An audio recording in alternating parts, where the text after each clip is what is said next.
to the Southern Snack, where life is too short to be serious. Man, I couldn't help myself. I had to go back. Just had to go back and get this scavenger bottle, scavenger hunt limited time bottle. There's 750 in existence, 150 per day. You get 4 scavenger hunts overall. That's 600. So the other 150 they send out to influencers and outdoor shop owners and stuff like that.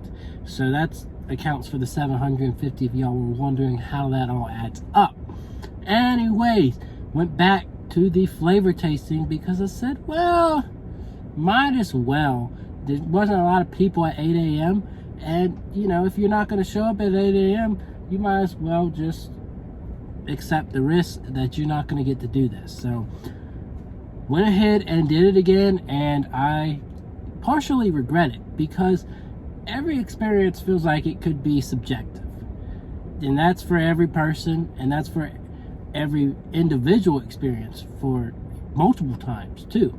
So I come away with a stronger opinion on all of them, which is a good thing, but I also come away with some questions and a lack of understanding here.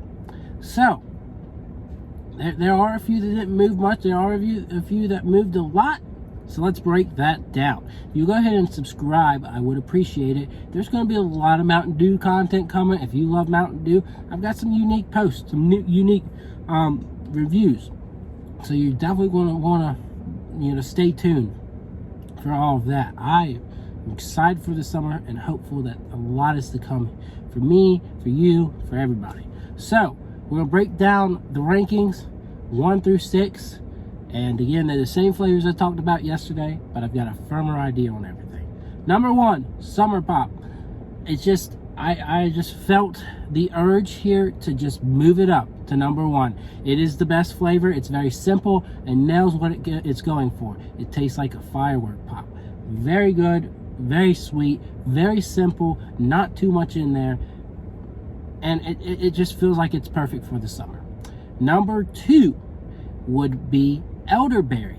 I had that at number 6 yesterday, but it hit different today. A couple of these flavors, they hit different today, and that's why I moved it up to number 2. I got a lot more flavor, and it's got a punch of tartness. So it's got notes of tart flavor in it. That was really enjoyable, and I hope to see it again. I mean, I hope to see all these flavors again, but I feel a lot better about Elderberry after the second tasting. 3, I put S'mores at 3. Again, it's unique and it's very enjoyable. There's nothing weird about it. My one takeaway that I think they should improve on it, and I think I may have made note on this, is the chocolate flavor.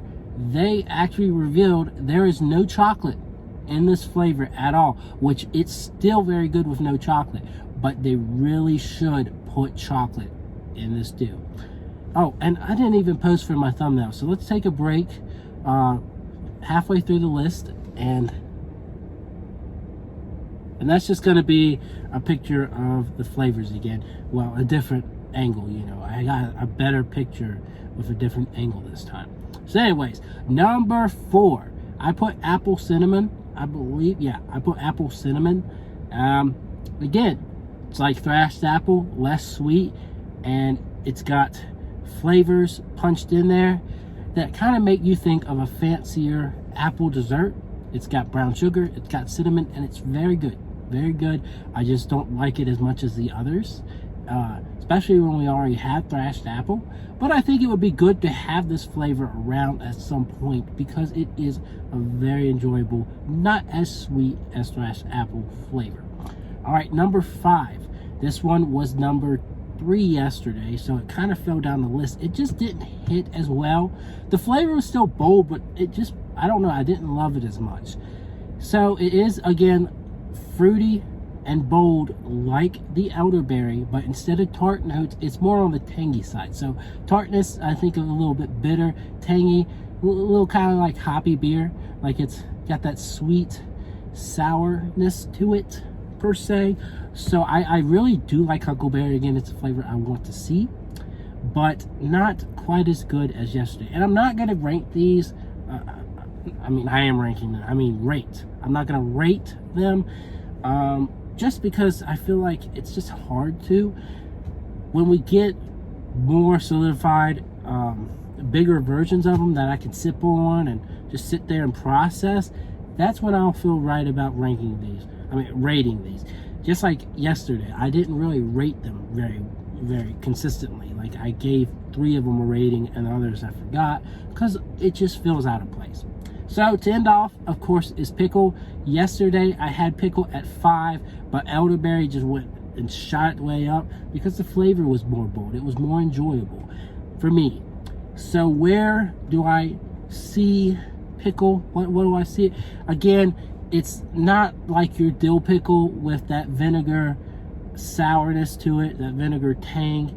It's more so a sweet pickle. It's not too sweet. It's got the right amount of pickle flavor, the right amount of sweetness. The smell's going to throw you off if they do the smell like they did. It's like, oof, that smells like a jar of pickles. But trust me on this, it's not too bad. Again, not the greatest flavor of the 6. I would say it's the worst, but it is still worthy of getting a release at some point. So yeah, that's my run through all 6 flavors. I hope to see again. I hope I get to get them in larger quantities where I can sip them, drink them, enjoy them, and say, hey folks, that's what I think. Because that's the best part of everything, is having a firm review. It is good sampling, being able to tell you what I think of each and how they compare to each other. But again, when you have little samples, each experience feels like it's going to be different. So I thought I would tell y'all that. Thought I would be honest with y'all. Thought I'd let y'all think, process, and maybe you might want to go to this if you have the time. Anyways, that is my review. I'm sticking to it, and I will see y'all around. Yay!